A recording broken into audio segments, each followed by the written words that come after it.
Hi there, this is Craig Beck from Gerr'um On Side. Welcome into the studio, welcome behind the scenes. I thought we'd just do something a bit different tonight and let you see what happens when we record the show. Paul Wellens, our guest on the show tonight, he's going to be sitting in that chair behind me in the next few minutes. And so this is just to let you see how we do it here at the studios.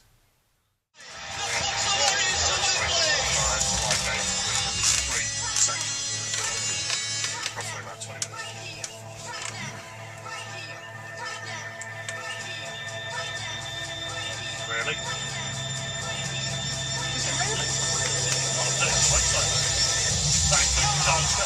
This is Gerr'um On Side on 102.4 Wish FM and 107.2 FM. Here we go. Good evening and welcome to Gerr'um On Side, the Rugby League show on Wish FM and Wire FM. And here we are again for another edition of the show and another very special guest star in the studio this week as well. We're very, very privileged. Even I, as a Wigan fan, am very privileged to welcome in Paul Wellens. Hi, Paul. Hi, Paul. Thank you. Cheers. Welcome in. Thank you very much for joining us on the show tonight. We've got so much to talk about. We've got a bit of Roy Basnett baiting to do during the show tonight. Have you really? Look at that face. Look at that face. I thought it was ironic that the score read 666. There was something about that, wasn't there? It's a bit ominous, isn't it? What else is coming up in the show?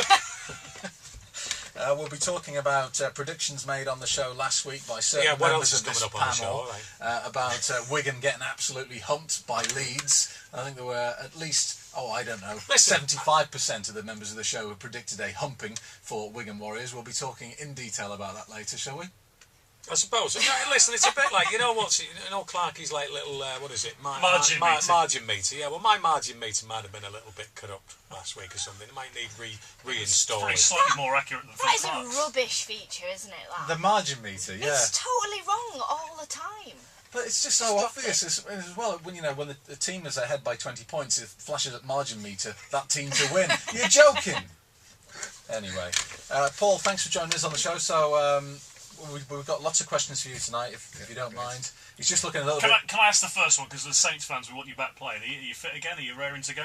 Yeah, I think so. I should play against OKR on Sunday. Fingers crossed. So it's been frustrating to not play the last two games, but hopefully we can get up and running now and string some games together. Is the Rovers game a good game to come back into? I mean, it's as good as any. Just get back playing. Craven Park's not the prettiest of places to go. Sure most players would tell you that, but that doesn't bother me. I just want to get back out there and play with the boys. We talked about this last week with obviously Saints' new stadium and the dressing rooms and all that. Does the stadium make a difference to you? When you turn up somewhere as gritty and as kind of as cold as Craven Park, is it different than playing a modern new stadium? Well, certainly, it's not as pleasant as going to a nice new stadium with great facilities. But I suppose sometimes that's a challenge that you rise to. You go there and at the end of the day, people say it's just a field and you go out there and play. So we're looking to play well on the weekend, and hopefully we can do that.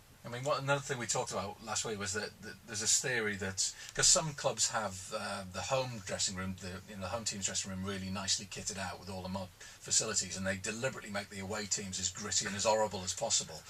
But we were talking last week that actually maybe inspires you to play a bit harder when teams do that. Maybe so. I remember Ian Millwall when he was at St Helens, he purposely painted the away dressing room pink. I'm not sure why he did that, but it might have infuriated the opposition. But thankfully, we didn't lose too many games there. Yeah. I think there's got to be something in playing in nice stadium. It is becoming quite commonplace now because certainly all the Lancashire clubs have got their stadiums and all that. But I always go back to the old times when Martin O'Fire played for Widnes and he went to play for Wigan. And I'm sure that one of the big pulls for them is that they had a nice big stand. And I reckon that's one of the attractions for him. He wanted running out in front of that. So I think there probably it is something in the psychology of playing in good stadium. Okay. Your new dressing rooms are brilliant. They're so nice. Yeah, But your do you hang around them a lot, Louise? No, I don't. But when I went on the stadium tour, but they're exactly the same, aren't they, home and away?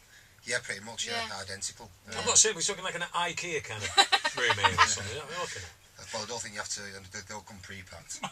Yeah, it's just when Sky crossed to the in the scene cam at half time, it looks all nice and pretty. Lovely. Actually, all you want to see is the manager shouting and screaming, Throwing things. Do you know there might be an advertising stream in that? You know, you should IKEA, you know, this unit's available for, you know, Magnet. magnets and all that. I think there's probably something. I'm just pleased that, I mean, because at Knowsley Road I used to sit next to the door, so as well as being Saints full back, I was kind of a glorified door monitor. Yeah, do you have to move the pigeons out of the way and everything? I have plenty of jobs to do, but now... Put a bucket in for the rain.